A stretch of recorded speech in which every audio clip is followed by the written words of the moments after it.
অন্তর্বর্তীকালীন সরকারের শপথ হতে পারে কাল।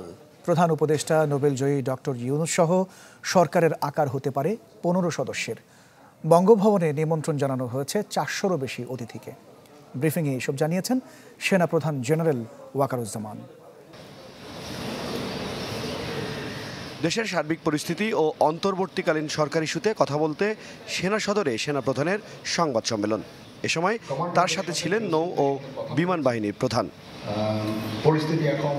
জেনারেল ওয়াকারুজ্জামান বলেন, অন্তর্বর্তীকালীন সরকারকে সব ধরনের সহায়তা করবে সশস্ত্র বাহিনী।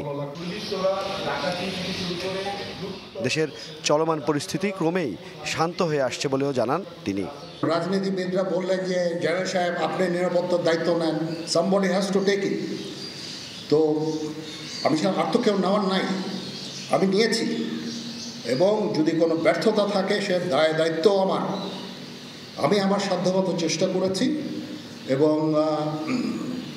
খুব কম সময়ের মধ্যে একটা স্বাভাবিক পরিস্থিতি ফেরত আসছে।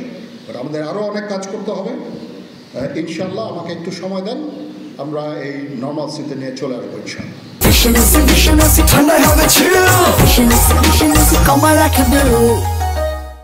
তিনি জানান, শপথের আনুষ্ঠানিকতা হবে বৃহস্পতিবার রাত 8টা নাগাদ। সরকারের কলেবর হতে পারে 15 সদস্যের। কালকে আমরা শপথ গ্রহণের জন্য যথাসাধ্য চেষ্টা করছি। একটা প্রস্তাব ছিল বিকালে করার, বিকালে খুব টাইট হয়ে যেতে পারে, কি উনি 2:10 দিকে হয়তো এখানে আসবেন, এটা মেবি ভেরি টাইট। আমরা হয়তো তাইলে রাত্রেবেলা রাত 8টার দিকে করতে পারি।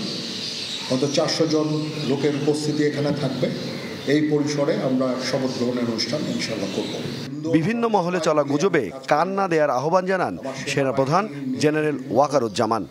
সেনানিবাসের মধ্যে বিভিন্ন কিছু হচ্ছে ইত্যাদি সমস্ত গুজব রটনা করা হচ্ছে, এগুলোতে আপনারা কান দিবেন না, এবং আপনারা এই ধরনের গুজব ছড়াতেও দয়া করে সাহায্য করবেন না। হিরণ খান, চ্যানেল 24, ঢাকা।